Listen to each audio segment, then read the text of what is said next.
Hey YouTube, I just want to make a recap video for my trip that I took out to Chicago. It's been a few weeks now, and I just had to take a step back because I was so exhausted on that trip home. But overall, the trip went great. If you've watched my videos, uh, just check them out. So I figured I made a little list of a couple things I'd go over with the trip because I feel like I probably should just wrap it all up. Number one, range. I made it about 215 miles, but I think I could have gotten a little bit more.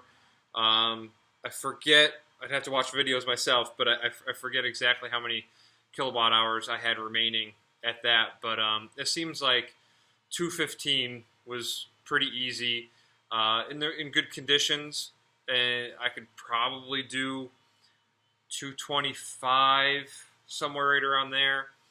Um, and the wheel covers. So if you saw my other videos, I made these goofy looking wheel covers, and I have no idea if they helped. I didn't do any baseline testing or anything.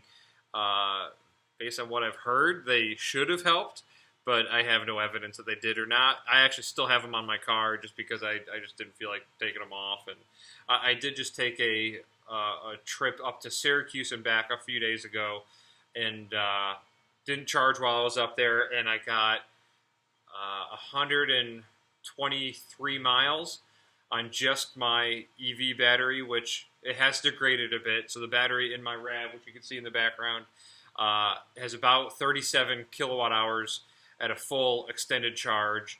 The T-Rex is getting about 41 kilowatt hours on a full extended charge. So you can see the difference. The T-Rex battery pack is newer. It only had about 4,500 miles on it when I started using it. So yeah, I mean, my trip to Syracuse and back, 124 is okay. That'll still get me to Rochester to see my mom up there and everything. Eventually, I would like to tinker with that and maybe put a bigger battery inside of it, but that's another video in time. So trailer hop, that was another thing that I was battling on from my Albany trip before, and it was actually much better this whole trip. I really didn't have any issues at all.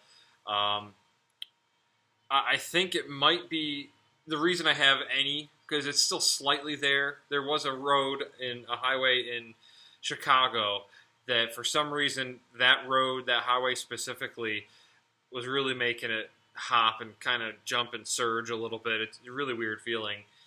So that one specifically was messed up and affected it. So after I found that road when I got to Chicago, I stopped and I got a lower ball mount. So I started off with, I think it was an 8-inch rise, which I measured. So I took a level and I put it on the trailer. I did all the measurements to figure out what kind of rise it was from the ball on the trailer to the ball on my RAV4, and it looked like in order to keep it exactly level, I needed 8-inch rise. And what I didn't realize at the time is that you still need to have some more weight on the front. I think I measured it and I had something like 86 pounds. It just wasn't enough, so I dropped it down to a 6-inch rise, and that's when it was pretty good for most of the trip. Then Chicago, I bought a 4.5 instead, and it's been much better since. I think part of the issue might be how the battery pack is actually on the trailer. It's a really odd shaped battery pack. So there's the modules in the back of the pack are double stacked, so it does have a slightly more weight behind the tires. But I tried bringing it forward enough that it would be okay, and it looks like it's in a good spot. But I think if I had a way to measure the weight of each corner of the of the RAV4 battery on the T-Rex, that might be part of the reason it kind of flexes the trailer a little bit. But it's not bad. It's not worth really doing much more to. So I've been really happy with that. Let's see what else. On the way home, if you saw one of my last videos, one of my trailer lights broke off. I was in Akron, Ohio, and their roads were just trash. It was really bad. The thing was just hopping all over the place. There were potholes. It was just potholes everywhere, especially right around the fast charger that I use just south of Akron.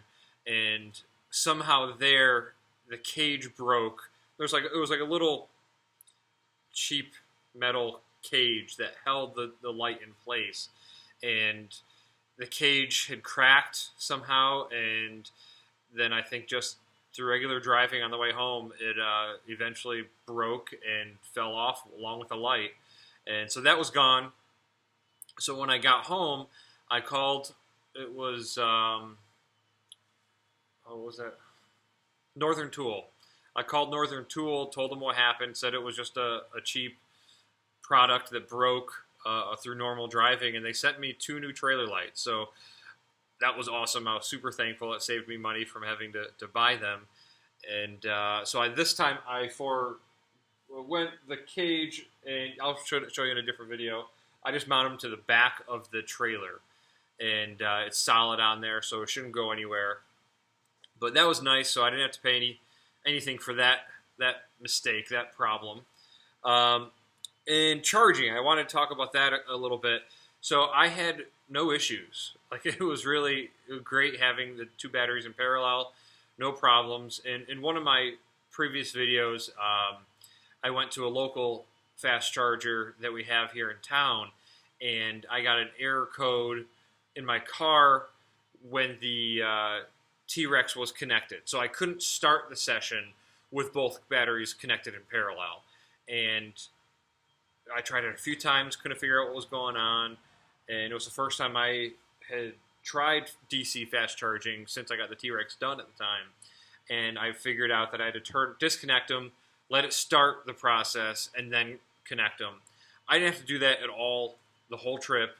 I think it was just something with that specific charger. It's one of those, I forget the name of,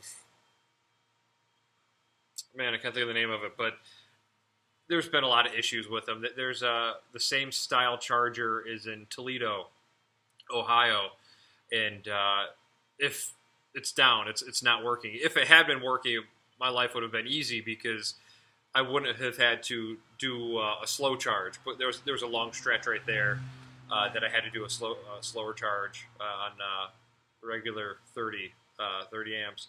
But yeah, so I didn't have to do any of that. I didn't have to disconnect them, reconnect it. I just left it connected the whole time, and it was great. Temperatures were also surprisingly great. All I have is that little oil cooler. You've probably seen it in the other videos.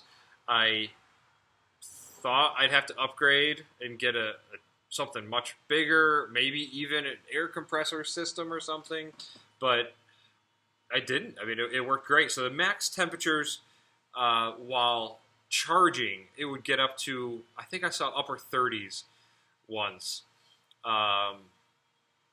Yeah, I think that was on the way home after my coolant pump had broke, which is something else I need to talk about. So really, I mean, mid-30s was pretty much on average what I was seeing. And as soon as I started moving, it was fine. It actually helped cool the battery quite a lot. I think maybe it has to do with these big aluminum brackets that it has on the side of the T-Rex battery pack, and air flows right through them. So it usually would drop down in temperature as I was driving, and never had any problems or any danger of overheating. It was nice. Air temperatures were upper 80s, sometimes lower 90s for the trip. So, yeah, I was pretty happy with the cooling system. Coolant pump. I was disappointed with this one. The whole trip, like I said many times, it was great. I really had no issues, thankfully, knock on wood. I'm very happy this didn't happen when I was like on the way out there or in Chicago, because that would have been trouble. But so on the way home, on the second to last charging session, I stopped at a hotel that had a new charging station, a new Tesla charging station, destination charger. And there was just one review. There was no pictures or anything. And it was along my way. And on any of my trips, if I'm near a charging station on PlugShare, I like to pop in to take a photo, leave a comment, and just verify that it's there. I think it's good for the community. I think it helps all of us if we do that. So I definitely encourage you to do the same thing if you're able to. Obviously, sometimes maybe you're in a rush and you can't, but so I decided to stop at this charger. Thankfully, I did, but I just popped in to take a few photos and verify it. And it was there. It was working. But what wasn't working is my coolant pump. And as soon as I parked my car, I got out, and I hear it clunking. Actually, it's right here. So this one here is what died. And I guess it just wasn't meant to be on so often. I don't know. But it wasn't very expensive. I think it was like $45. And I was just being cheap. I didn't want to invest a ton. Because at the time, I really wasn't sure if all this was going to work anyway. So I didn't want to spend a whole lot of money on it. Since I purchased a new one from EVTV, and it's working great. It's in there now. You might be able to hear it. It's quite a bit louder than this one. And I'll, again, do another video about the new cooling system. But this one is 22 liters. Oh, it doesn't say on here. This one was, I'm pretty sure, 22 liters a minute. And the new one was, I think, 50-ish. Something like that. So it's definitely working out well over there. But yeah, so pull over. I heard it clunking. I thought maybe something was loose in there, but yeah, so it was clunking. I was still a ways from home. I mean, I still had to get to State College, PA, which was the last fast charger that I needed a full charge at to get to home to Ithaca.